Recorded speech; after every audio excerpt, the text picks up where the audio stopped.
তো আমরা দীঘার জগন্নাথ মন্দিরে ফাইনালি পৌঁছে গেছি। আমরা মায়াপুরে 2 দিন স্টে করে তারপরের দিন হচ্ছে কি আমরা দীঘাতে পৌঁছেছিলাম।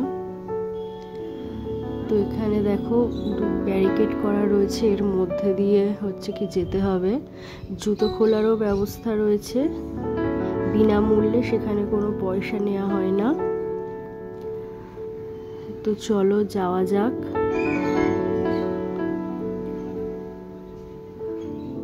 অনেক দিন ধরে আসার ইচ্ছা ছিল, পুজোর সময় সেটা করে নিলাম।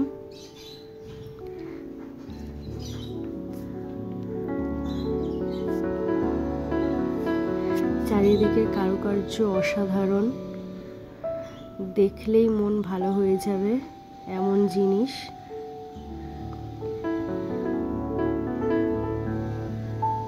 এখানে হাত ধোয়ারও ব্যবস্থা রয়েছে, চাইলে আপনারা হাত ধুয়ে তারপরে মন্দিরে প্রবেশ করতে পারেন।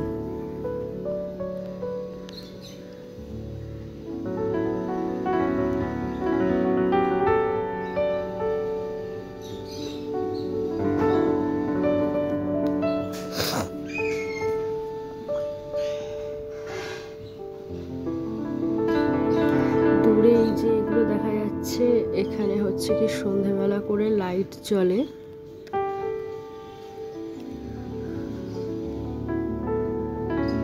দুদিকেই রয়েছে।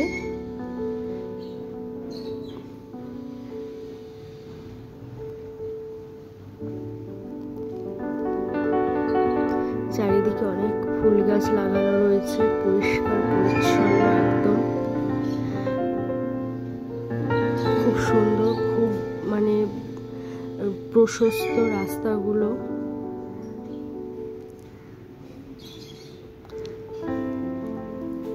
চলো আমরা মন্দিরে পৌঁছে গেছি। তো মন্দিরের ভিতরে কোনো ক্যামেরা অ্যালাউ করছে না বলে ফোনগুলোকে রেখে দিতে হচ্ছে।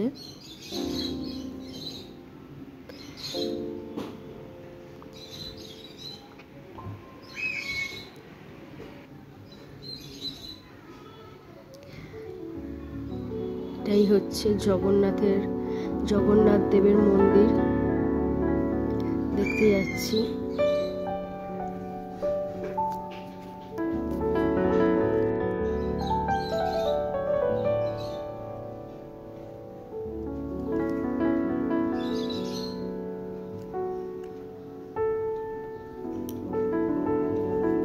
খুব সুন্দর কারুকার্য করা রয়েছে সমস্ত মন্দিরে।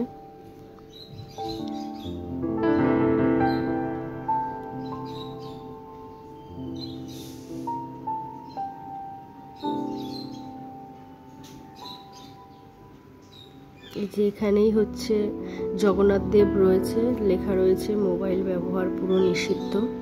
এখানেই আমরা অফ করে দিচ্ছি। জগন্নাথ দেখে বার হয়ে গেছি। আর এই যে হচ্ছে মাতা বিমলা দেবীর মন্দির, যত সম্ভব এখানে সব ওই অষ্টমীর অঞ্জলি দিচ্ছে, মানে ব্রাহ্মণ পূজা করছে। আজকে যেহেতু অষ্টমী, তাই সকাল সকাল অনেকেই অষ্টমীর অঞ্জলি দিচ্ছে ওখানে। তো আমরা চারিদিক ঘুরে দেখছি, খুব সুন্দর।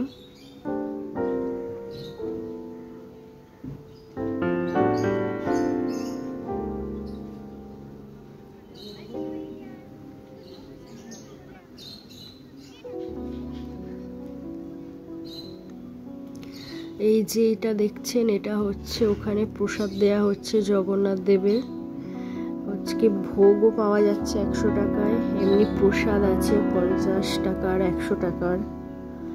তো এখানে এইদিকে সবাই রেস্ট নিচ্ছে।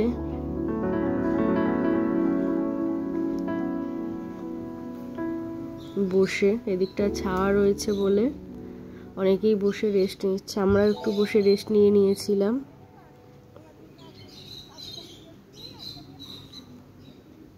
এই যে এদিক দিয়ে এখন আমরা চলে যাচ্ছি